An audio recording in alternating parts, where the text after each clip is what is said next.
Hello and welcome to Carnivorist Chats. My name is James, your host. I started this podcast to help other folks share their own healing stories and to interview thought leaders and experts in the carnivore, keto, and low oxalate space. Before we begin, I'd like to give a shout out to Equip Foods and the Carnivore Bar. As an affiliate, you can use the link in the show notes to get a discount on their products when you check out using the code Carnivorist. Thanks in advance for listening, subscribing, and any likes or shares. And now, on with the podcast.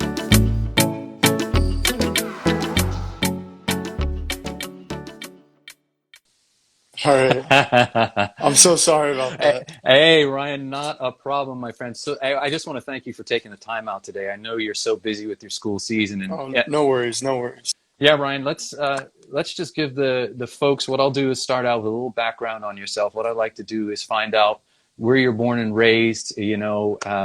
Sort of what type of diet you had coming up, and what we'll do is we'll sort of track your progression to where you are now as a world famous decathlete for Michigan. And man, it's just amazing what you're accomplishing, and we'll get into some of the recent successes you've had because you've added carnivore foods or prioritized carnivore foods in your diet. So yeah, where were you born and raised, and how was the family upbringing? What type of stuff did you guys eat when you were coming up as a youngster? Now you're still young, but I mean a real young. Yeah. So I was originally born just outside of Grand Rapids in Michigan, and I was born in Alto Mm-hmm. and raised, and parents still live there. I ate pretty much a normal diet. My mom and dad were both aware of health issues with seed oils and over consuming sugar and the basic knowledge like that, but I wouldn't say I was over consuming a lot of like junk foods either. Mm-hmm. Early on, like when I was 2, 3 years old, my mom realized that I had an allergy to dairy, Wow. and so I got dairy out of my diet from like I don't know, I never really could handle dairy. So that was like the first allergy I had. And then growing up as a kid, I would get sick a little bit more than the normal kid, I think. Mm-hmm. And I was a little bit of a rambunctious kid, got in trouble at school a little bit, and eventually there's a point where we went to get my allergies tested through like a blood panel. Mm-hmm. And when I think I was around 8 or 10 years old when that happened. And after that, we found that I was allergic to like gluten, wheat, still allergic to dairy. I had sensitivities to eggs, um, pretty much most grains except rice, and even peanut butter. Like there's just a whole plethora of things that we had to cut out of my diet. Wow, Ryan, sorry to interrupt you. I'll tell you for the folks listening. My wife recently ran an allergy panel, and the same thing. And it tends to happen when you run that allergy panel. I think you'll agree is that the whole system is just out of whack. It could be because of one food, but because that one food is causing the gut junctions to separate, Yeah. everything becomes a problem, doesn't it? So yeah, that's amazing that your mom recognized that and made the changes, and you guys had that done. And how did it impact you when you started cutting those things out? Yeah, it honestly was life changing. Like I started feeling better, and obviously, like if I think you realize that if you have a few foods in your diet that are pro-inflammatory or just your body's oversensitive to, it's going to make your body react harder to all the other stimuli in your life. So you might catch like a small cold, and that's going to just be magnified if you're eating Hmm. food that is pro-inflammatory or just your body is sensitive to. And Absolutely. That's a so, great point. That's a great point, Ryan. Thank you. yeah, so cutting all that out, I started feeling better, and everything was going great. I went all the way through high school eating pretty much a lot of oatmeal and rice and gluten-free products, Oh, gluten-free breads. Looking back at it, I don't really think that there was like, I don't know. I think the most meal structures for my family was a vegetable and then some type of grain, very like basic standard American. But like I said, like my parents were health conscious, and so we weren't eating like crap food, and most of it was like healthy, organic, or clean at least. That's great. And then senior year, before I went to college, I wanted to get my allergy panel redone because I know that as you age and go through puberty, especially, your body changes. So we got that redone, and everything came back good except for, I believe, the gluten and wheat were still bad. I think I was still pretty sensitive to dairy as well. Yeah. And so those were like the three major ones that I had to keep out of my diet. And then I went into college, and, freshman year, I was living in the dormitories and eating the cafe food, and it's not really the best food. I remember them well. And back in my day, I'm going back a few years now, Ryan, it was terrible. But yeah, I feel you on that. Yeah. Like there was a point where I just like had stopped eating because like it's hard, especially if you're gluten free, to try and find like some type of carbohydrate to consume, especially at those cafeterias. And so I was eating like a whole bunch of cereal and oatmeal, and then like French fries were about the only other thing I could eat, and it was just bad. So there was a point I was just eating like salads and like chicken breasts in the cafeteria, and yeah, it was not an enjoyable experience. Oh man, you've got my memory going here, man. It was terrible. It wasn't until I moved off campus and got my own housing that Yeah. I was able to cook my own food. But even then, back then, I was a vegetarian. You may have not seen my journey. You'll see it now that Oh you've wow. joined me. But I was a vegan, and my health fell off a cliff. And like you, along the way, I had found out I had gluten sensitivities. I had sensitivities to this and that. But it was just because I was bombing myself with carbs. It was Hmm. terrible, man. My gut Hmm. was a wreck because I was eating a ton of plants because they were healthy, right? Yeah. And just smoothies and carbs and breads. Now, thanks for that, Ryan. I noticed that your parents are athletes themselves, yeah, and Yeah. went to the same school that you're now at, and Yeah, they did. yeah. So, what did your mom do, and what did your dad do? My mom was on the track team at Michigan State as well, and my dad was a swimmer. Okay, And they went. I think my mom was on the team for 2, 3 years, and then my dad was only on the swim team for about a year. okay, But and yeah, yeah, I think I've heard you mention your dad also played football for a little while, right? no, No, well, he did in high school he in did. high school, Yeah. yeah, yeah. So you've gone, so we've sort of gotten through what you did in your childhood years, and you've gotten to your, when did you hit your growth spurt, Ryan? Because I know, how tall are you? I'm 6'6", so yeah, I'm pretty tall. Yeah, I mean, I hit my growth spurt. I can remember in my senior year of high school because I was a chunky, sort of heavy kid. Then I hit Hmm. my growth spurt and became tall. And then I'm 6'2", but you're six Yeah. seven, you said? Yeah. No, Oh, 6'6", but six yeah. six. Man, when did you hit that growth spurt? Man, I feel like I was always like pretty tall Yeah, for my age group, and I think I was around like 6 foot going into high school, yeah, and yeah, I was, yeah, 6 inches in 4 years is yeah. pretty big, but yeah, that's, I think, Uh, about when it happened. And also like going through that like growth spurt is like being a tall kid. I was a skinny kid. Like I was tall and skinny, and like, as some people call it, like a hard gainer. I don't know if I believe in that so much, but yeah, I think I think that was definitely me in high school, just like struggling to put on the muscle. And Yeah, that ironically, that was similar to me. I hit my growth spurt and became really tall and lanky from being short and chunky. Mhm. Just the best way to describe myself. And when I did become tall and lanky, it was difficult for me to put on muscle and weight. I kept, eating and eating, and then of course, unfortunately, went vegan. And now, oh man, if I could go back in time, Ryan, I would be you, my man. I would be doing what you're Yeah. doing at your age. Thank Um, you. but okay, so you hit your growth spurt. What, I guess, inevitably you must have said, okay, you're either going to be attracted to basketball, things like high jump. What sort of drew you into that decathlon world we're leading up to it, but did you start with high jump? How did you start in high school with sort of the athletics once you hit your growth Yeah. spurt? It's interesting. I was always like a really big fan of running, mostly sprinting, not distance running as much. Hmm. And playing like lacrosse and football and basketball growing up, there's a lot of running, and I always knew that like yeah, I'm a pretty fast kid. I'm one of the fastest kids on the playground. And and then around eighth grade, I got out of football, and then I started doing parkour, which is a lot of like Nice. flips and acrobatic stuff. And I fell in love with that, and I did that all throughout high school.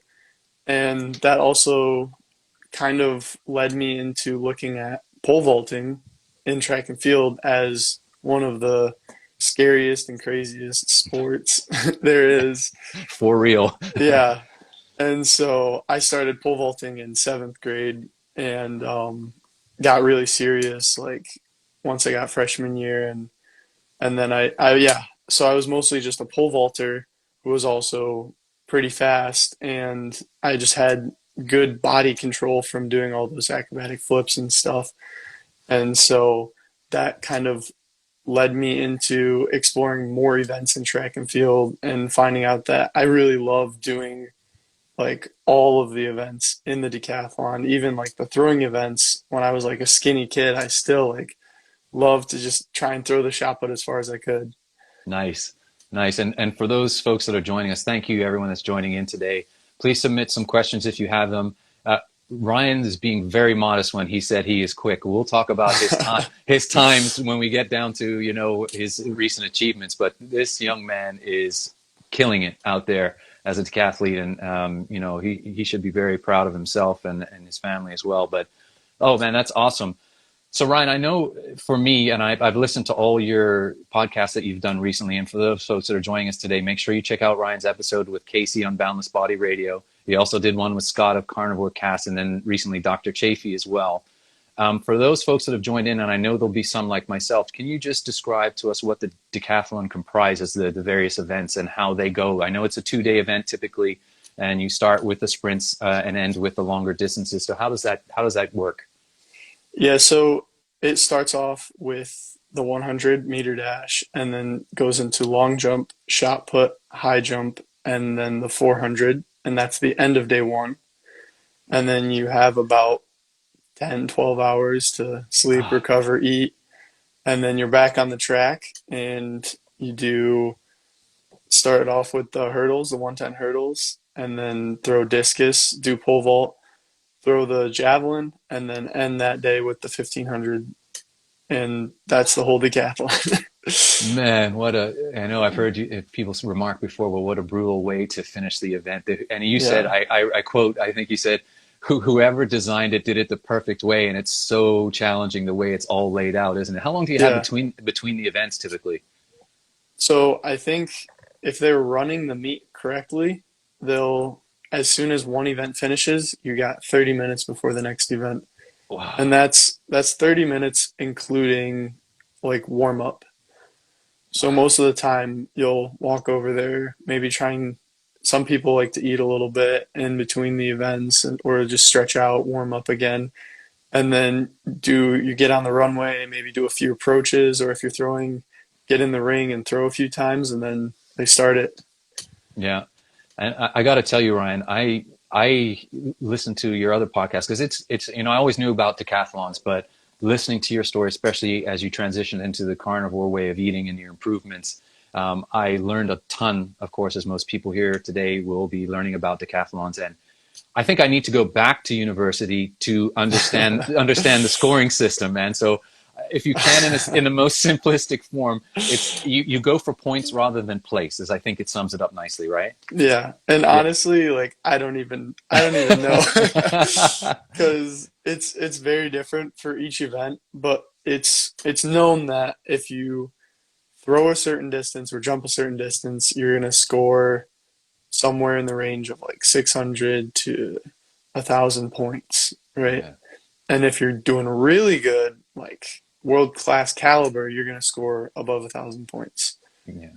Yeah. That's It's a really unique and interesting way to do it, and how you describe, the areas where you have your strengths in the individual events themselves, how you can gain ground or increase your lead, and then sort of other ones. Let's say that, yeah, I think you mentioned the 1500 isn't well, not a big typical point gainer, whereas some of the field events are bigger gainers.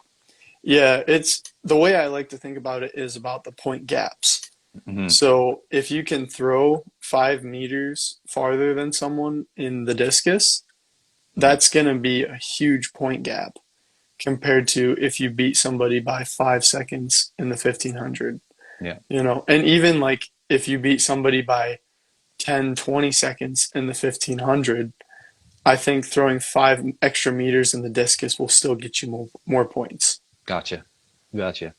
Let me ask this at this juncture before we backtrack a little into when you first got into the collegiate programs, and you're still not eating the carnivore diet. We'll talk about your injury and stuff like that.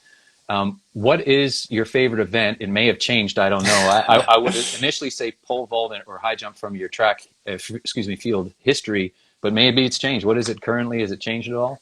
I feel like if I'm having a good day in pole vault, that is the best event to feel good in. No kidding, right? Yeah. But I also like to throw discus a lot because I think like having really long arms, being 6'6", like you're at an advantage.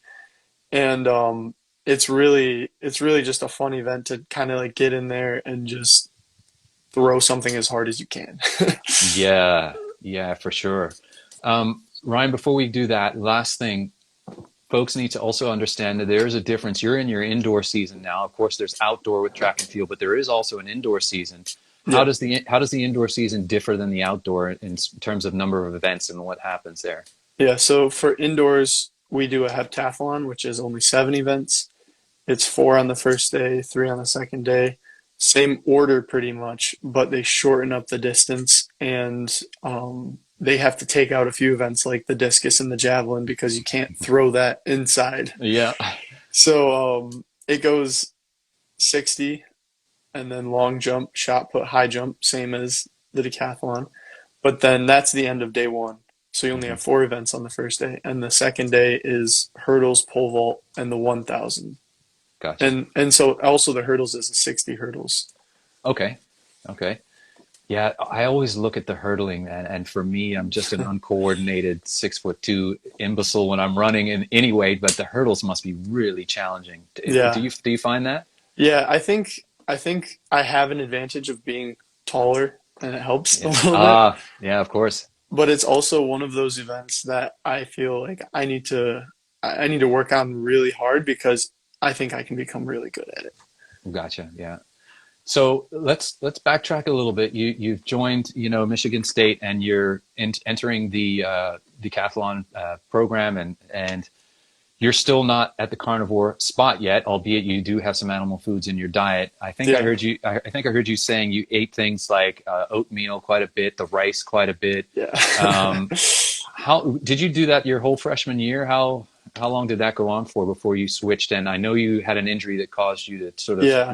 rethink things. Talk about that a little bit if you can. So yeah, so freshman year I was stuck in the dorms eating the cafe food and didn't really have much of a choice in the diversity of what I wanted to eat. And then sophomore year, that was probably eating what I wanted to was a huge driver of getting out of the dorms.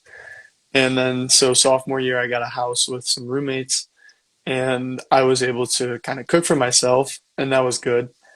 And I also started really getting interested in learning as much as I could about the sport and physical performance and health and nutrition and all that stuff.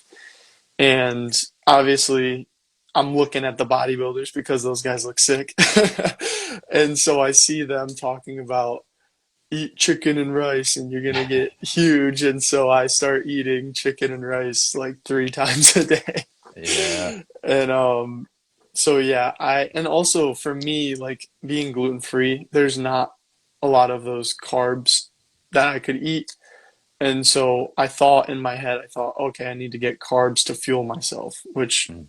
we know is false now. But so then I just started eating rice. I had a rice cooker, and that thing would just be constantly full of rice. I'd be eating like a cup of rice and a chicken breast almost 2, 3 times a day. And my breakfast was usually like a huge bowl of oatmeal. I started putting like oats and grits in the same oatmeal, and then like some blueberries and honey on it. And then I ate some eggs with that too. But like I think I was just over consuming like carbohydrates like crazy. Yeah, I've heard you, Ryan, talk about, and we can get into this a little bit, how the difference between food prep on the sort of carbohydrate diet versus you now eating carnivore, and how much Hmm. more difficult it is, and you used to have to carry around stuff with you, Yeah. to make sure that you're constantly thinking about the energy source that you need to be a decathlete. Whereas now with carnivore, you actually fast a little bit to improve your performance. Is that Yeah. correct? Yeah. Yeah. Yeah. And that Yeah. was the thing. So like sophomore year, I was competing indoors in the heptathlon, and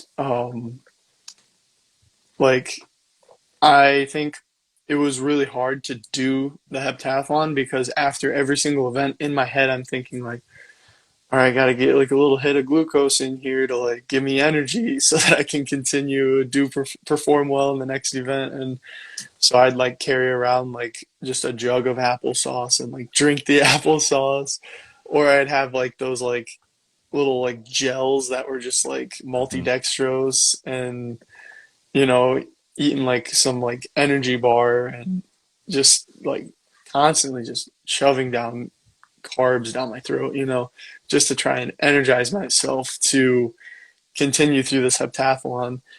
And like obviously you can get away with it and it works for a lot of people, but I was just like after my first heptathlon, my body was just so inflamed and I was so sore and I felt so beat up, you know. I can imagine. Nowhere near your level, but just from my dietary background and how I used to look and feel, and especially when my health got really bad and I was so terribly sick, I was almost bedbound, and lost. It's just that way of eating is just an inflammatory way inherently, isn't it? Yeah. I mean, because you're consuming all these carbohydrates that immediately convert over into glucose and sugar in your body. And we know about the seed oils that are in a ton of stuff. The plants themselves have the defense chemicals in them if you're still consuming plants, which I was Yeah. in abundance. So yeah, man, talk about sort of, kicking yourself in the foot as an athlete. Now we know what we know, right? And Uh-huh. Uh-huh. so I think, Ryan, is an ankle injury that caused you to really rethink everything? Um, I think it's part of it. Yeah. I'll explain. So Sure. Yeah, please. at we finished indoor season sophomore year, and my body's pretty beat up, and I just feel like I'm not recovering. I feel like my energy's really low. I don't understand what's going on really. And then start training for outdoor season, and I was doing hurdle practice. I fell while I was hurdling, and I messed up my hip and ankle on my right foot really bad. I got, I think, I had an X-ray like way later after outdoor season that showed that I had a OCD lesion, which is pretty much like a little piece of my cartilage broke off of my ankle bone, and was kind of floating in there, causing a lot of inflammation and irritation. And so I had that whole ankle hip injury, which prevented me from competing in the decathlon that I was going to compete in outdoor season. And then I had another opportunity to do another decathlon, but because I had continued to train on a messed up ankle, I was overusing my other leg and ended up pulling my hamstring really badly on my left leg. And so that took me out of my outdoor season of sophomore year. Gotcha. And then all like that whole summer, I started taking some like anti-inflammatories to try and like get rid of the inflammation in my ankle, which I I knew they weren't the best for you, but I still took them, and I probably shouldn't have because that kind of just ripped up my gut. as well as continuing to just overconsume all those carbohydrates and all this like the oatmeal and the rice and like all that fiber was just kind of like churning into my stomach.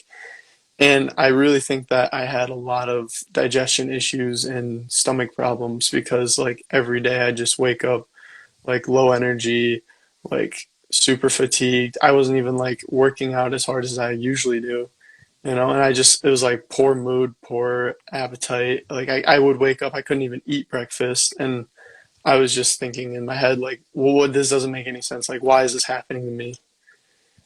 Yeah. And so, Yeah, I'm sure I'm not nodding my head because, again, not dissimilar in terms of age and your athletic performance, but for me, that's exactly what happened. You know, like mm, why is this happening? Why is my body now? This is not part of the aging process here. This is crazy. So yeah, yeah, okay, sorry to interrupt. Yeah, no. go ahead. So yeah, and then that whole summer was spent trying to recover my ankle, which took quite some time. And we started preseason in September. So my junior year, September, we start training again, and I can't really do anything until October starts because I'm still recovering from an ankle injury that happened 6 months ago. And then so the preseason starts for training and still eating the same diet. We get into indoor season of my junior year, and I'm still eating the same diet. And then there's like right before the conference meet of indoor season on my junior year, I find a video of some guy talking about him reversing his Crohn's disease by eating only meat. And I had heard about the carnivore diet before. I had heard about like, oh, Joe Rogan's only eating meat. And then in my head I'm like, oh, how's he gonna do that? Like he's gonna have no energy, you know? And so then I kind of like brushed that off. And then now a few years later, I see this video of this guy talking about reversing a disease that people have claimed to be like non-curable through just eating meat. Yeah. And then that got me kind of looking at like, what, like, how is this even possible? So I watch another video and another video, and then more and more and more. And I just keep watching so many videos, and I'm watching people like Ken Berry and Paul Saladino and Dr. Chafee and like all these people are just talking about so much crazy stuff with just only eating meat.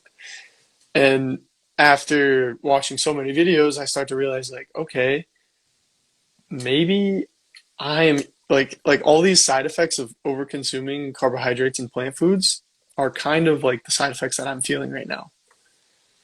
And so that got me interested in like, okay, I'm gonna start doing the carnivore diet or at least give it a shot because at this point, like I'm just unhappy about my physical performance. I'm unhappy about my energy levels, and like the worst thing that happens is I just stay unhealthy, you know? And I might as well just give it a shot, jump off the cliff and see where it leads, you Yeah. know? So then right before the conference meet, which was kind of crazy idea for me to start a extreme diet right before conference meet. I start eating only meat, and I also incorporated fruit as well because I had still had this idea that like I'm trying to get some carbohydrates here and there. And I think I was a little nervous to just make the full switch to full carnivore.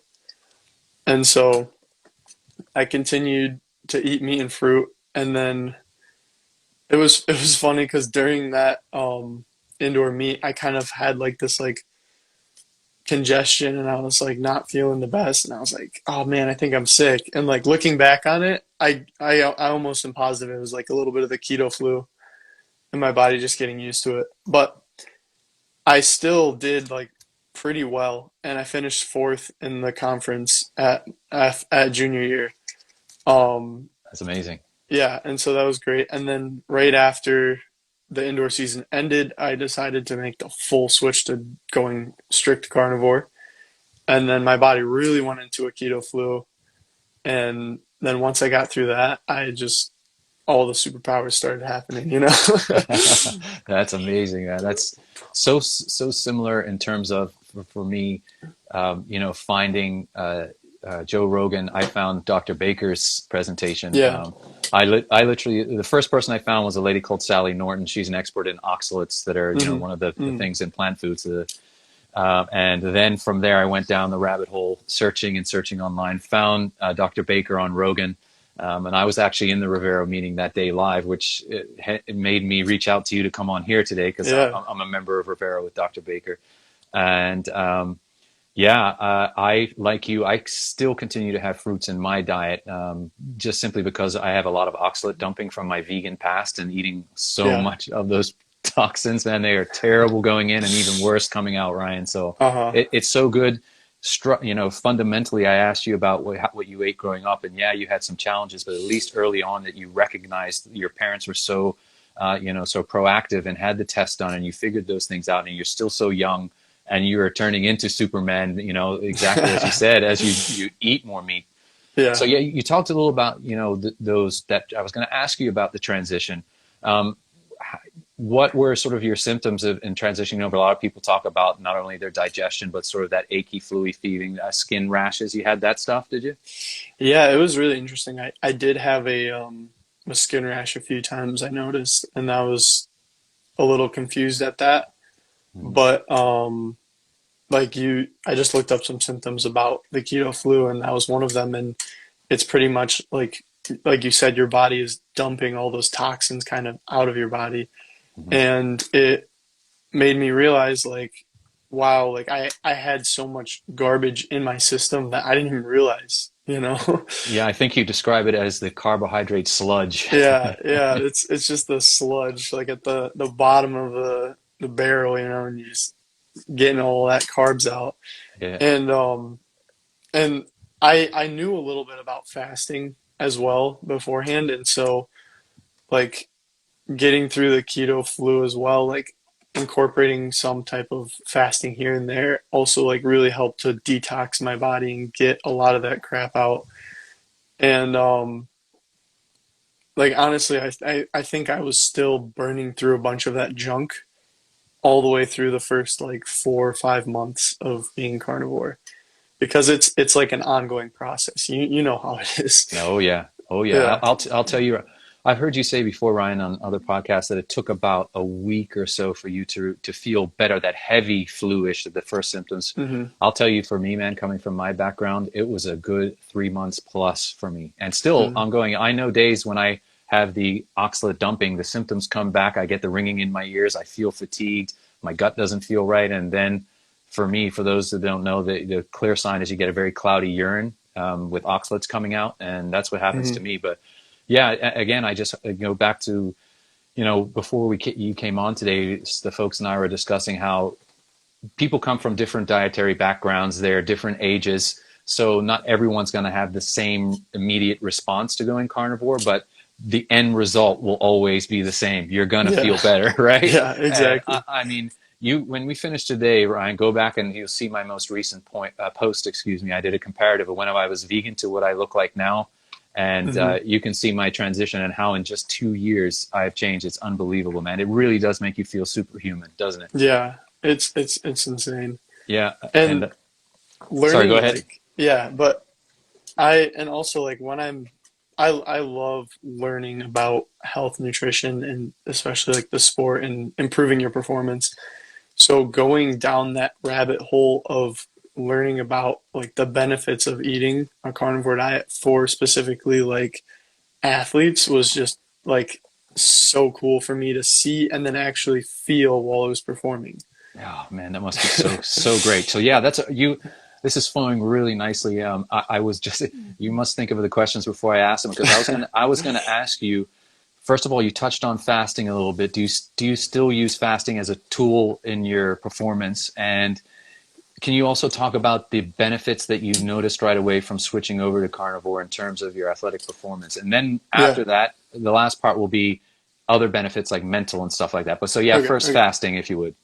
Yeah, so fasting is an amazing tool, but it can be a slippery slope if you do it incorrectly. Yes, sir. And a little story is I definitely learned that you can fast too much. And luckily I avoided some extreme case of just starvation, but it was at the end of my season last year, so the end of my junior year.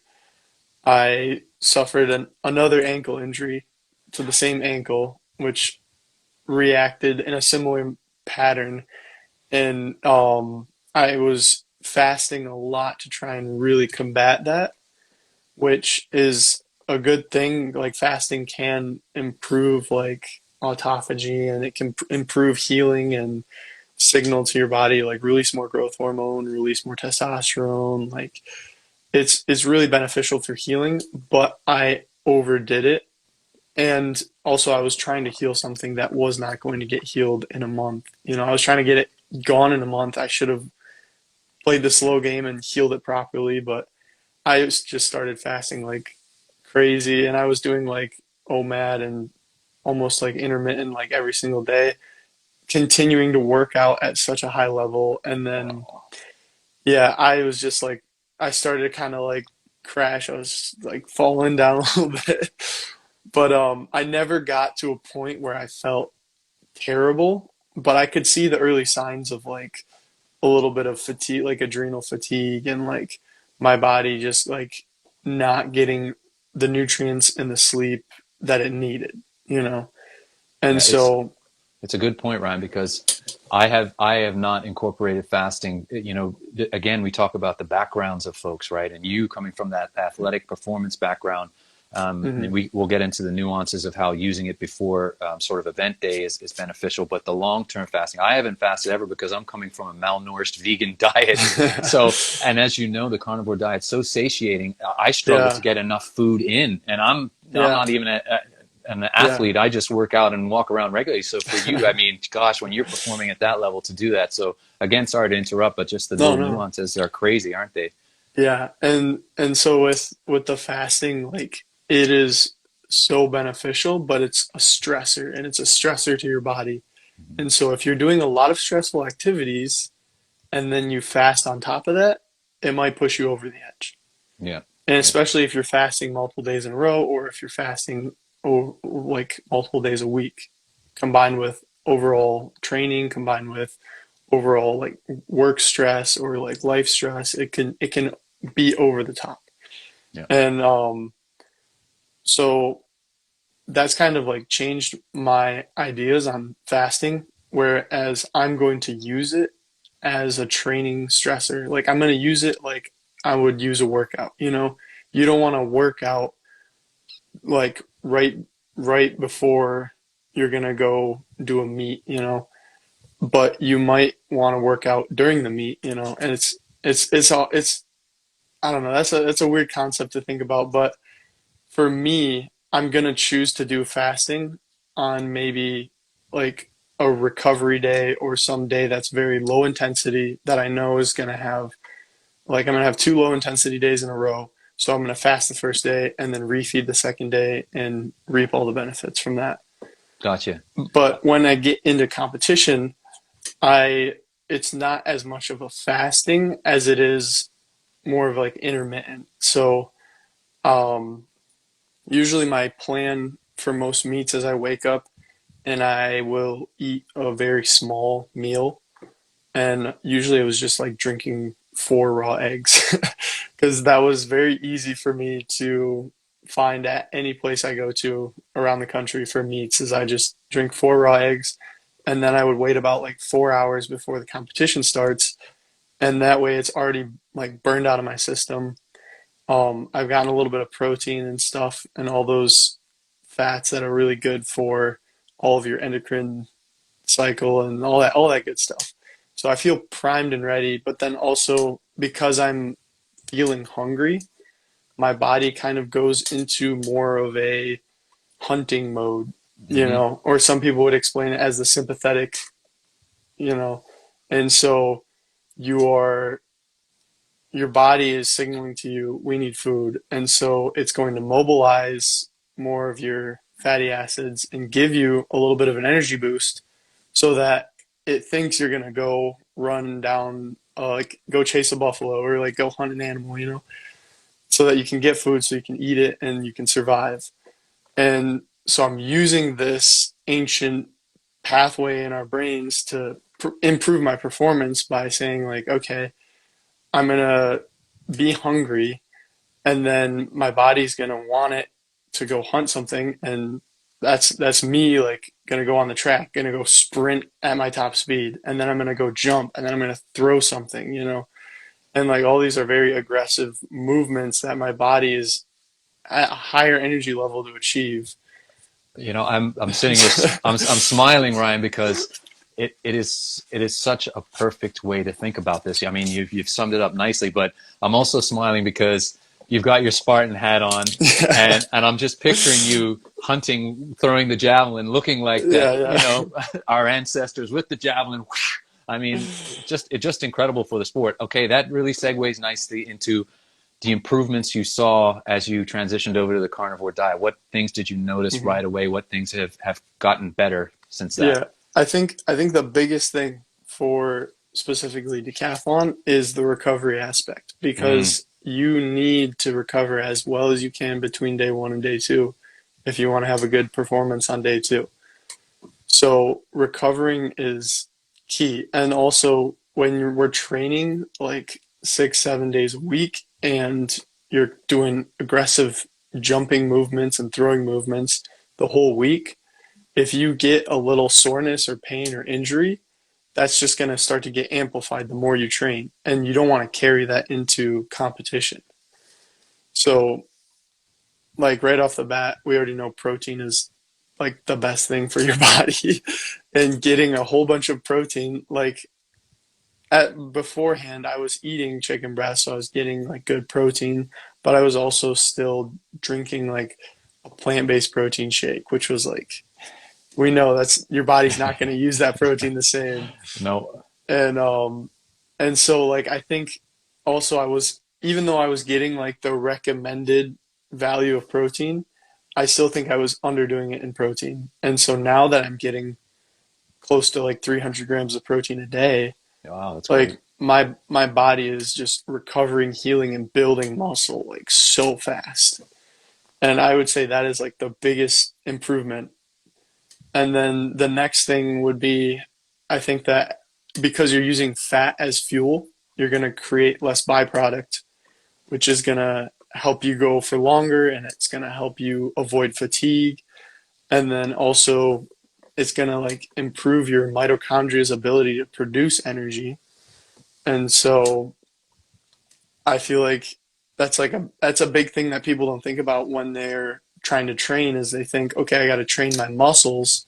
Sometimes I'm thinking, okay, I got to train my mitochondria to produce more energy for my muscles. Isn't that great? That's awesome. That's awesome, right? You're dropping knowledge bombs today, my friend. Dropping them. Good for you. By the way, I was going to ask you, Ryan, what is your area of study? Are you in kinesiology, or what are you doing? Yeah. Yeah, I say awesome. Yeah, I saw that behind you. Sorry, I interrupted your train of thought, but that's a great way to put it. So yeah, you're training your mitochondria. You got to make a T-shirt with that, man, and put a little cell there, training, flexing. Yeah. So like both of those are just so beneficial for athletes, and then it was definitely something that I was lacking in beforehand. I didn't realize that like, oh, my mitochondria are struggling because they're trying to like process carbohydrates, and also like over consuming fructose is like slowing down my metabolism, which is giving me less energy to begin with. And like it's like it was a very like downward path that, looking back, is like crazy that I didn't realize I was going in like such a bad direction. Now I can see that, like, man, if I never would have found carnivore, I would have ended up probably having to not perform at like my optimal, and I probably would have had to like give up on some dreams with athletics, and then eventually like giving up on just being physically active into older age, which is something I never want to do. That's it. I mean, oh man, that's amazing, Ryan.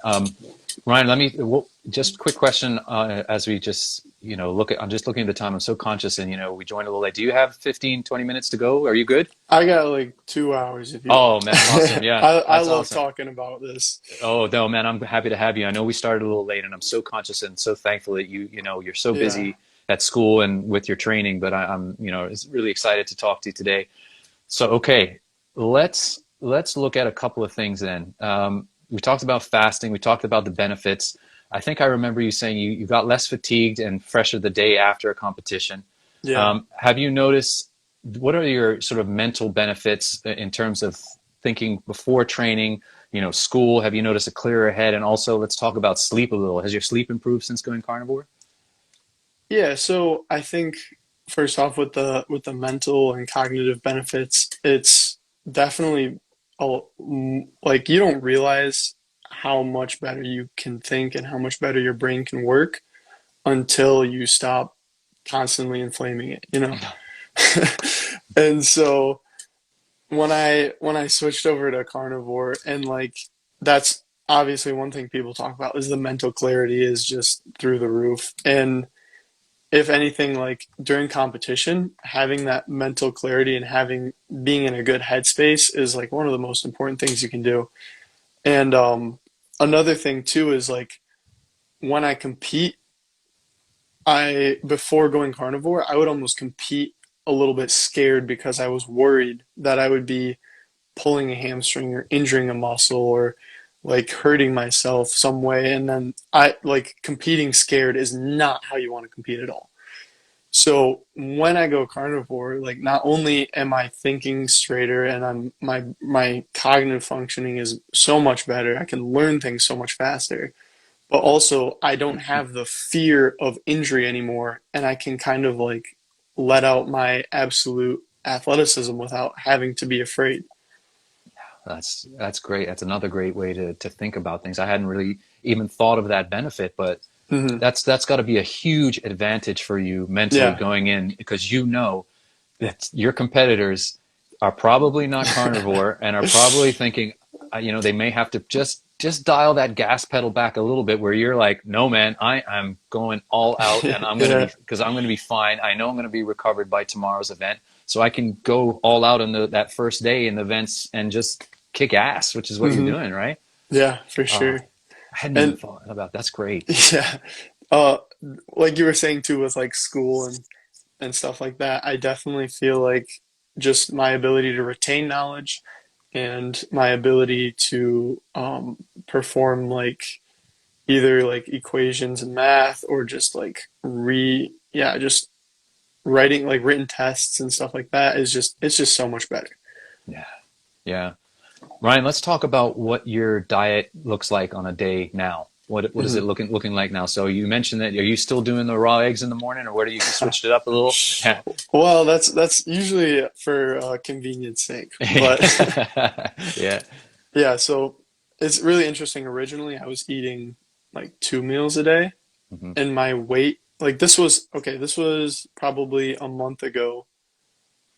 I had been eating 2 meals a day, and really cool opportunity for one of my kinesiology classes. I got a DEXA scan done, Oh, nice. which is awesome because it'll tell you your fat percentage and your lean muscle mass and all that stuff. And so I got that DEXA scan done, and my fat percentage was like 10% or some crazy, you know.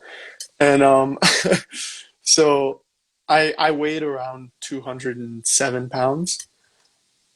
And then I switched because I was kind of feeling like I didn't have as much energy as usual. So then I went to 3 meals a day and my weight increased to 216 in 1 month. And I'm still lean as can be, you know. And then also all of my like running performances have increased. Wow. So like even though I gained close to like 10 pounds, I'm still running faster and lifting heavier weights and performing better. And like that's one thing a lot of people talk about is like, oh, you don't want to like gain weight, you know, because it's going to slow you down. But if I'm gaining muscle, I'm speeding up. Yeah. Great way to think about it. But That's incredible, man. So you went yeah, to 216, but yeah, just muscle mass coming on, right? yeah, it was crazy. But the way I did that is because I, like you, was I was struggling to get enough because I would just be so full from eating, you know. Yeah. And that's one of the amazing things the carnivore diet does is it just helps your body rip off all your fat and you will get lean and strong, you know. But you don't want to be too lean if you're working out constantly, and also trying to balance 3 meals a day with my school and practice times was kind of tough for me. Mm-hmm. But eventually I got to a point where I figured this out. I take also I get my meat sourced from a local butcher, grass fed. It's amazing. Nice. And so I will eat a pound of ground beef with 6 eggs scrambled together in the morning, and I'll usually add like a scoop of ghee butter into Sounds that. delicious. And so I have just like this huge pile of grease I crack my eggs into, and then the eggs just absorb all that grease. And it's like, yeah, it's a pound of meat and 6 eggs. And so that'll be breakfast and lunch. And then usually I'll practice, and then dinner will be I'll eat around like 1 to 2 steaks. That'll equal about a pound of meat, and I'll usually add like 5 strips of bacon to that too. Oh, that's awesome. That's great. Yeah. I have some at the end, some additional questions, but I'm going to ask you now because it's a good point. Okay. Okay. What's your favorite type of meat, the favorite cut of that meat, and your favorite way to eat it? So I just had gotten a grass-fed cow from this guy, and I think it was a pretty old cow because the fat on it was just pure yellow. And I cooked a rib steak from that cow on a cast iron. I just like did like searing until it was cooked through, and that was the best steak I've ever had in my life. Oh, that sounds awesome. Yeah. Yeah. I don't know if you can see, but that is actually my wife who is logged on and is listing her favorite cuts of meat. You see Gabby Lehman there. That's my wife. Yeah. Yeah, man, that is awesome. Okay, so give us, so you've gone, you noticed the improvements on carnivore. You've added that back into your diet. I let folks know, you've broken some school records, have you not, recently? Yeah. So what did you break the records in? And I know the Jim Click, didn't you win the event? Mm-hmm. So yeah, talk to us about that. What's the success has been? Yeah. So real quick, the first decathlon of my junior year, when I had been carnivore for about, I'd say 2-3 months. No, probably 2 months. Oh, I don't even know if it was 2 months. I had recently become carnivore, and I'd gotten through the keto flu and all that stuff. And then we were gonna do this Jim Click Invitational meet in Arizona, and we were gonna do the decathlon. It would have been my first decathlon I've ever done. And about 10 days before the meet, I kind of tweaked my hamstring. And I guess it wasn't really a tweak, it was more of a pull. I pulled my hamstring, and looking back at it, I think that my body was just processing toxins out. And that's probably why I was a little more pro-inflammatory and injury prone that day. And I just happened to take off on the long jump a little bit wrong, and my hamstring got pulled. And I couldn't really walk without pain. And then like in 10 days, I was going to have to compete in a decathlon. So that was like really disheartening, because that's kind of what happened of my sophomore year as well. And so I was really upset, but I just kept doing everything. I kept eating a lot of meat. I was eating a lot of chuck steaks at this point too, which we know are high in collagen, which is really beneficial for healing. And so I was using a lot of meat. And then also I had a really good support group that was helping me treat my leg, and we were doing a lot of like deep tissue massaging and stuff. And I think the day we had to leave, I still hadn't decided if I was going to go yet. And then like my coach, luckily my coach told me, why not just come and see what we can do? And I was like, all right, that sounds good. And so we go and we travel. And also Arizona, going from Michigan to Arizona, the temperature is going to increase by like 50, 60 degrees. And that heat, I think, really helped loosen up my muscles as well. And then still treating it, still eating meat. And luckily there was a Texas Roadhouse across the street from my hotel. So I was eating steaks every day. Nice. And yeah, so luckily when the decathlon started, my hamstring was good enough to finish the whole thing. And I I finished in first place and got a score of I think 7,744 or something like that. That's amazing. Yeah, and but yeah, that was great. And then we trained again for another month or so, and then we have the conference meet, which is the Big Ten title meet. And an interesting thing too is I think this was like the week before I did a fast because I had tried to incorporate a little bit of, I think it was, yeah, I did a little bit of yogurt and honey. And so I tried to incorporate that into my diet, and then my body kind of just reacted to it, and I got a little bit inflamed. And so I wanted to clear that out of my system. So luckily, like I had a recovery day, and so I decided to fast, and my body detox, got rid of all that crap, and I felt amazing again, And then a week later, go to the Big Ten meet, and yeah, that was just everything worked out that day, and I ended up going 8,064 points in the decathlon, and I broke the school record as well, and won the whole meet. So that was a huge day for me. No kidding, man. Congratulations. That is awesome. Yeah, Awesome. And so you've now been named an All-American, correct? yeah, that's right. Um, that's it's amazing, Ryan. What is next for you? What's your next goal? What are you looking to do? Yeah, so ideally, we got this season of indoor and outdoor, and I want to perform my absolute best. And then qualify for the national meet. I want to finish in that top sixth place and like six or above in nationals, because I feel like I could have done that last year, but I had a day where I no heighted in the pole vault, Yeah. and so I ended up finishing, like, you lose out on 1,000 points, like that's the end of your decathlon, but I still finished like 20th in the nation. And then so yeah, I have some stuff I want to get done at nationals this year, and so that would be my goal. And folks, just so the folks that are listening and listen to this afterwards, Ryan, what is your current 100-meter time? I think I ran a 10.6 last year, so but I think I can go fast. I think I bet you it can, was a man. slow day for me. A slow day. Folks, if you just think about this, he shaves a couple of milliseconds off this time, and he is in the conversation with those folks running 100 meters professionally in the Olympics. Man, that's amazing, man. Good for you. Yeah, thank Good for you. you.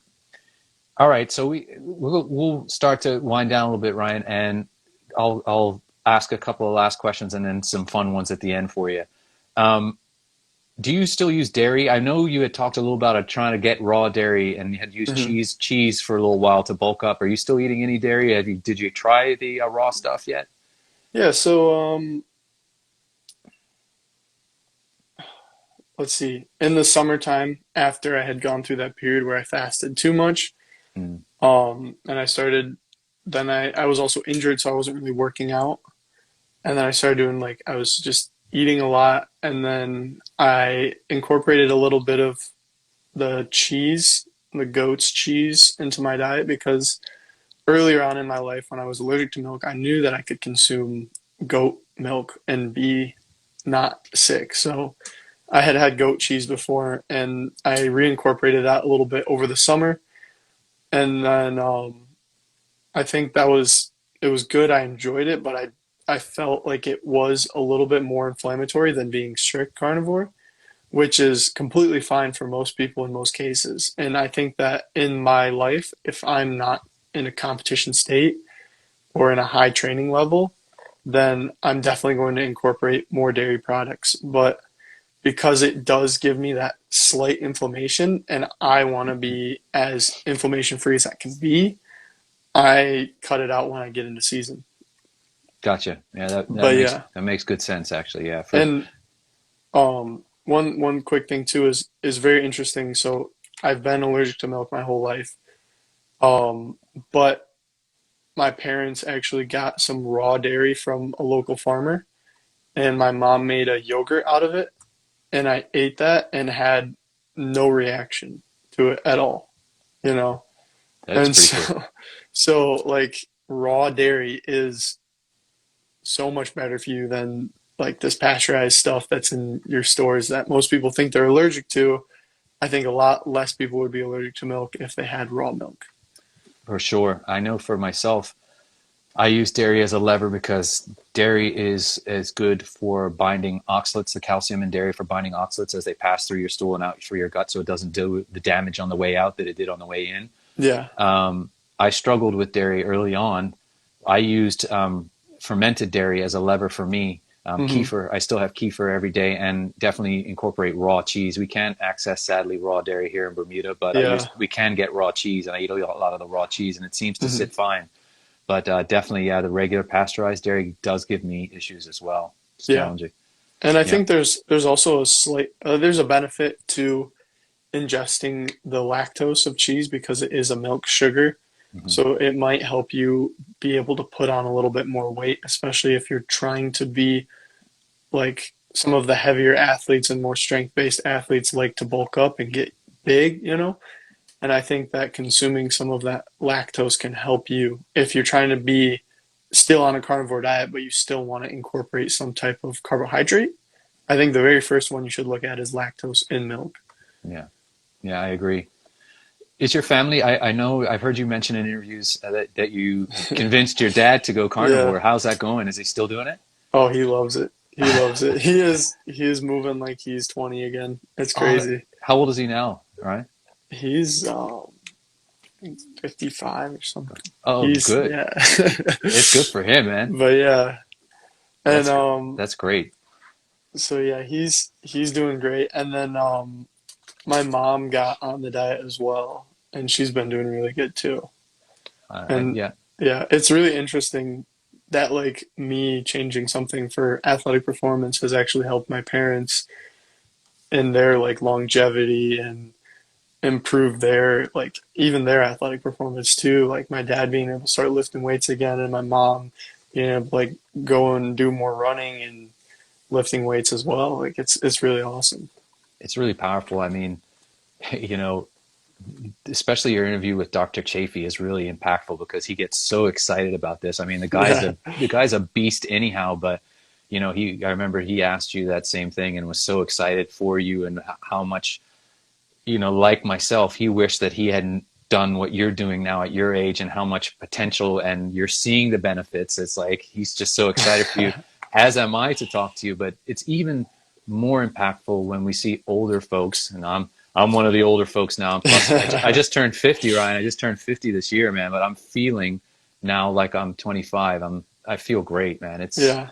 my muscles. You can again go look at that picture that I posted for the folks that hadn't seen that on my latest post. The difference between me as a vegan and me now as a carnivore. It's unbelievable. And I'm glad to hear your parents are doing it. How about your teammates? Are your teammates doing it? They're not. I think if anything, they're just eating a little bit more ground beef, you know, including that here and there, getting a little bit more meat, you know. They're tired of you beating them in practice. They're tired of me talking about it, probably. Again, man, I'll tell you what, you're shining a great light, and keep doing what you're doing. You're shining a great light, not only as a young person coming up with as an athlete, but just in terms of you know, being in the collegiate arena and doing this. And my next question is, how have your coaches been, knowing now that you're eating the carnivore diet? Are they supportive? Are the trainers supportive? How are they taking it? Yeah. I think my coach knows it's working for me, and he knows He can clearly see it, the results. He knows that I'm researching it and stuff. And I talked with our nutritionist like last year, and she was really open to exploring it. And she also knew that like I had already been doing it for so long and I had success with it. So she's not gonna tell me to just drop everything and start eating sugar again. So yeah, I mean, it's amazing. And again, I'm thinking about the fact that you're impacting them now too by this. So good on you, man. Keep doing what you're doing. Spreading awareness. Get out there. I know, again, I'll tell folks not only after this today that this will be up here for a while on my page, this interview, And then I'm going to take this and put it on my small YouTube channel that I've started and share the link. Awesome. The more that we can get this out there, the more people need to hear about the benefits of the carnivore diet, not only for people that are sick and elderly, but for young people where the plant-based agenda is being pushed so heavily down, especially, and I see these folks now in schools, they're taking away meat, meatless Mondays and Fridays without meat. It's crazy. These are the formative years to build muscle, build brains, and it's scary, man. So good on you. Keep doing it. It just is crazy for me to see, like, it just sucks that some athletes have to end their career early because of things they could have avoided by eating a cleaner, healthier diet, or someone getting an injury, they never end up recovering from it and later on in life, it keeps affecting them. And like, obviously there's physical therapy and treatment and strength training you can do to help, but also like diet is just the biggest lever that we can take advantage of. Yeah. And seeing that, I just want everyone to know that, like, you don't have to be in pain. You don't have to be constantly inflamed. You don't have to have these chronic diseases that are related to metabolism. There are solutions. Fantastic. That's a great way to put it, Ryan. This last couple of questions now, and then we'll just do a fun, quick ones. But last sort of carnivore health related question for you is, what other things do you employ besides that diet lever? Do you do any grounding, cold plunges, getting out in the sun, earthing? What else do you do on your daily basis to improve your performance and cognitive stuff? Yeah, so I started taking cold showers around the time I started the carnivore diet. Actually, right before I started the carnivore diet, I started taking cold showers. And I'm a firm believer that that is like another crazy thing that you can do that's just going to improve your life and your health. But I think that has helped me recover really well, because that's another thing I do in between day 1 and day 2 of a decathlon is I'll just take a cold shower, and it'll kind of help my body get rid of some of that inflammation and also mobilize more of that energy system. You're mobilizing more of your fatty acids and you're getting more energy. And then you get out of the shower and you warm up and you have all this energy left over. You're like, what is your body going to do with that energy? It's going to heal, And also, doing things that you don't want to do is so powerful in your life. And there's not really a day where I'm like, oh, I can't wait to get in the cold shower. It's always like, I don't really want to. But when I do and I get out, it's the best feeling. Oh yeah. I simply get a couple of bags of ice and fill my bathtub and then hop in there. And it has been a game changer for me in terms of my inflammation levels, because early on when I was transitioning, especially, I was still getting inflamed because I was, like you saying, dumping that carbohydrate sludge. And I used that cold plunge lever and it helped tremendously. It really did. And the mental clarity you feel after getting cold, right? It's like, it's like crazy. Yeah. So what else do you do? Do you do any grounding? Do you do any meditation stuff? I'm actually a really big fan of grounding. That was one thing that I was using. I try and use it actually during my decathlons too.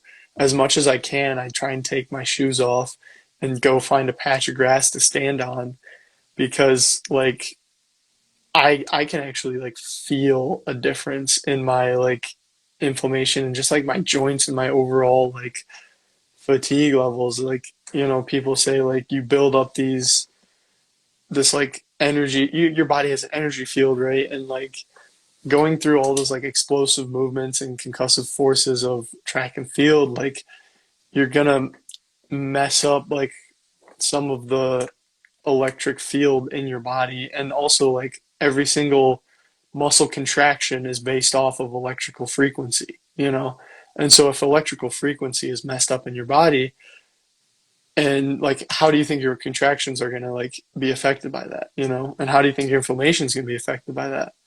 And so just standing on the earth and getting your bare feet on the ground is super beneficial to just kind of clear your body of that like either too negative or too positive like electrical fields, and just kind of reset you back to base level. Yeah, we spend so much of our time compared to our ancestors now inside on artificial surfaces and in front of screens like this, it just forces us to get back to nature. And I think if you look into it, for those folks that don't know, there's a free movie on YouTube called The Earthing Movie, I think, and it speaks to grounding and the healing powers of it. But it's the negative ions that the earth releases that help the inflammation in our body just, to lessen. It's a really powerful tool that I use quite a bit. I also, and we'll end on this one in terms of the health, is just the sleep. I get outside and look at the sunrise and the sunset to set that circadian rhythm too. And I combined the earthing with that. So I sort of stack that thing in the morning and evening. It's the best time to do it. Yeah, absolutely. Yeah. Well, Ryan, thanks again, my friend. Best to you and your family. We're going to be rooting for you, man. I want to see thank you so much. I want to see you still kicking ass and taking names. Oh yeah. And looking for you at the Olympics. And I'll be like, I interviewed that guy. He's got a gold medal now, man. You can do it. Yeah. You're doing this the right way. You got a great attitude. And, best with your schooling and kinesiology. I guess my last question is, once athletics you've done, then that you've reached the mountain of where you want to go, what would you like to do with your life after athleticism and all the decathlon? After decathlon, but like my answer is just going to be more athletics. So after decathlon, I want to just like see how strong I can get. I want to lift a lot of weight, but then also like I can definitely see myself getting into some type of like coaching or just like, I don't even know. Like I might do some coaching with decathlon, or I might go a different route and start doing like nutritional coaching or lifestyle or something like that. I think helping people is really big for me. And I think that's like a big goal for me, at least. So yeah, but at the same time, I like to keep it open, and I'll do whatever I feel like then, right? That's it, man. That's why I started this podcast, this live on Instagram, was to not only share my own story in the hopes that people listening to get some inspiration, but to share other stories like yourself, people that have used animal-based carnivore to improve their lives, to exceed at their lives. And, if people are sick, that there is hope out there for them, and you can heal and you can perform at your level at Michigan State. And, as I say, kick butt. And hey, man, like I said, thanks again for taking the time out. I know you're a busy young guy, and I wish you all the best, huh? Of course. Thank you. It was such a great conversation. Talk to you soon. Awesome. Thank you so much. Take care. Bye. And that's a wrap on this episode of Carnivorist Chats. If you've made it this far, I want to say thank you for listening, and also thank you in advance for liking, subscribing, or sharing this episode. Thanks again to the good folks at Carnivore Bar and Equip Foods. Don't forget to check the link in the show notes to get a discount on their products. And also, don't forget you can book me for a 30-minute carnivore coaching session through Avero Health. Again, the link will be in the show notes. Until the next time, be well.